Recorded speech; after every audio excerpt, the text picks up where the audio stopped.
Those groups and lawmakers who have visited the migrant teens in Homestead and have seen the detention shelter operations come from various partisan perspectives and, not surprisingly, come out with vastly different impressions and accounts of what they've seen. On Tuesday of this week, Miami-Dade County Mayor Carlos Jimenez and some top aides spent 4 hours at the Homestead facility. Mayor Jimenez is with us this morning to talk about it. And you told the Miami Herald when you came out later, you made a point not to make it a media extravaganza, probably a good thing. But you came out and said you were pleasantly surprised. How so? You told me too, just for the record. Yeah, because I was expecting all kinds of things in there, and really what I saw was they're very well supervised. The children, they're like 1 to 8. It's pretty well organized how it's handled. The kids are taught English, and that, if I had any criticism, it would be maybe they should build a more permanent kind of teaching facility because it's a little noisy in there. But and maybe the other criticism would be maybe I would have better recreational facilities. But outside of that, there was nothing there that would make me, ashamed that these kids are being held in the United States of America. Mayor, one of the biggest criticisms, it's a federal facility, federal run, and it's in Homestead, in Miami-Dade County, in the city of Homestead. And one of the biggest criticisms has been the county has no standing there. So the lack of knowing what, if any, a hurricane plan is, the lack of the district to be able to, school district to be able to get in and oversee school operations, that's the biggest criticism. Did you find that changed with your visit? I think what changed was we had the Federal Protective Services. I don't think they were there before, and then they were much more open to us being there. They know that their hurricane plans were inadequate. Explain that. And well, they thought that they were gonna put kids on planes and stuff or buses and then get them out. And we said, look, we're going to have our emergency manager will be going down there and talking to them about how we in Miami-Dade County, we don't leave, we just go from a place that it's an evacuation area to a non-evacuation area. So we're working with them to do that, make it a much better evacuation plan for them to make sure the kids are okay. My purpose going down there was, hey, while they're here, the residents of Miami-Dade County, there are things that we can do for them. They're going to be working a lot closer with our police department, with our fire department. I was just going to ask you about that because one of your top aides and a really outstanding guy is Juan Perez, the director of the Miami-Dade Police Department, and he came away saying he thought it met humane, good standards. Kids were well treated.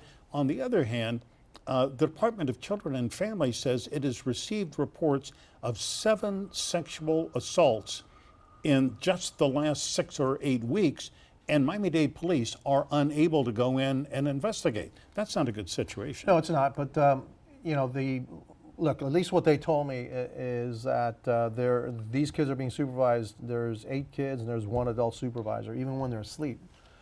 And so, that made me feel a lot better. But if there is any kind of allegation, we should be investigating it. Right. It's happening in Miami-Dade County, and it should be investigated by Miami-Dade Police because we have no skin in the game. We don't need to hide anything. We just want to find out what it is, and then deal with it. But again, what I saw were, and I had free access. I could go wherever I want. I said, look, I'm going to go wherever I want. And you spoke, obviously, in Spanish with these kids who were mainly from the Northern Triangle. Yeah, they were. And then, when they were eating or they were away from their supervisor a little bit, especially when they were eating. They spoke frankly to you? Yeah, I went to them and said, hey, how you doing? Where are you from? They say, hey, I'm from here. And how long have you been here? They tell us, well, hey, are they treating you right? Yeah. Yeah, they're treating me fine. None of them, were looking around to say, make sure that they were, nobody's looking at them. Right. And then I did that 4, 5, 6 different times. Whenever I passed them, when they were on their way to an activity, how are you doing? And they're trying to learn a little bit of English. They're encouraged to speak English. Where they're housed and where they sleep, it's fine. It's dormitory setting, plenty of bathroom facilities. There are some porta potties. I guess they were there for when they had a lot more kids, but it's not the porta potty that we see. A little standing thing. It's actually the trailer kind of porta potty. They have those at Ultra. That's yeah, how exactly. I've been Yeah, describing them, and so I said, okay, I want to go in there, and they said, sure. So I went in there, clean, no papers, no anything. They teach them how to make their beds. There's a regiment to it. Here you wake up at 6. You go here, you go eat, then you go You have classes for 2 hours, and you have exercise for 2 hours. You go back, you eat again. Yeah. And so it looked like to be a pretty well-run place, well supervised, and none of the kids there that I saw seemed to be any kind of distress. They seemed to be okay. You know, Well, it's a difficult situation, but you know, let's talk they're about doing that, because well. the mental health of, you know, every one of the teens that are there have been through a traumatic, horrendous journey. Not even talking about where they're coming from, but the actual journey itself. Right. So the mental health and the psychological health of these kids is of paramount importance. And when people go in and come out and say, hey, these are, and we're showing video now of, these are not unhappy children. We don't see, they're generally happy, they smile, they laugh with each other, they're friendly with each other. How do you counteract or address, I should say, when you meet someone and say this to someone who is so dead set against the children's being detained that you are not characterizing them properly? There's no way that they are not emotionally damaged by this experience. Well, look, forget the policy, okay? I mean, people I think are tainted a lot by the policy. They're against the policy, or they like the policy, et cetera.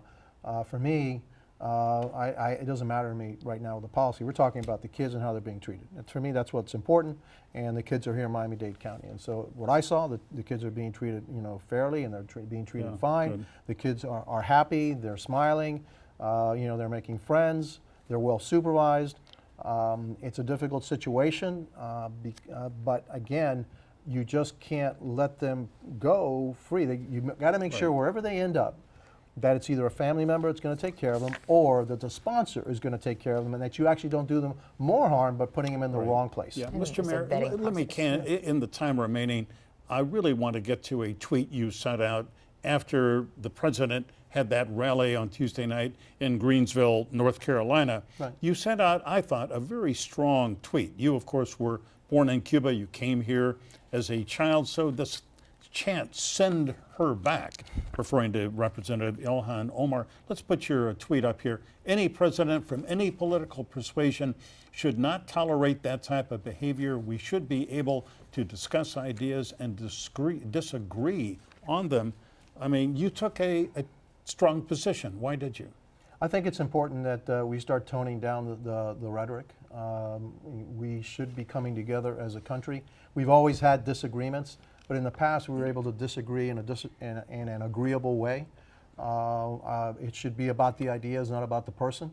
I certainly am not, you know, I will, if somebody is trying to push socialism on the United States, I will be the first against it, because Or socialism, anti-Semitism. or anti-Semitism, because socialism is personal to me, all right? Yeah. There's a reason why I left my country. I came to this country. The greatness of this country is that it allows us to be free, it allows us to express ourselves, and whether you like it or you don't like it. And so I will continue to express my opinions about certain political persuasion, but nobody should be attacked personally. Nobody should say, hey, you need to go back because you think a certain way. Right. No, that's what makes America great. You know, it's not that we all have to think the same. If we thought the same, America wouldn't be as great if everybody thought the same way. It's groupthink. And so I have no problem with people thinking differently than I do, but I have absolutely no problem telling them that I disagree with what they're saying at the time. Never one to hold back. No. Mayor Carlos No. Jimenez, great to have you, as always. It's always, Thank you, it's Mr. always Mayor. great to be here. Thanks so much. Good to have you. Thanks very much. Good tweet. All right, up next, we're going to take all of the week's hot topics to the roundtable.